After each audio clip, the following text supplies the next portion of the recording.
Welcome to the Slop Temple. We pray this video helps. You start by opening Photos and tapping the image you plan to edit.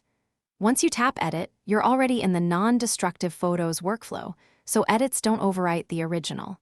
If you plan to use a third-party editor, duplicate the photo first or enable the App Save to Photos option. This makes sure the original stays intact. Make the duplicate quickly. Tap the share icon, choose Duplicate, and then edit the duplicate version instead of risking the original image. You now perform the actual edits on the duplicate or inside photos, knowing you can undo them later. Use built-in adjustments, filters, and crop.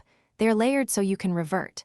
If the app modifies files directly, export or save as new to create a separate file. Make sure you watch the file name and albums. Photos keeps original image data even after edits, so you can revert.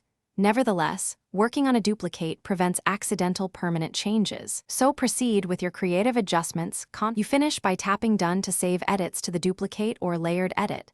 This preserves the original in Photos. If you ever need the untouched file, open the edited image, tap Edit, then choose Revert to Original and confirm. This restores the original pixels. If you can't find the original, check Recently Deleted and confirm iCloud Photos sync. Sometimes originals live in iCloud or were accidentally deleted. If sync issues persist, force a network refresh or sign into iCloud. Thanks for watching. Consider subscribing if we helped you.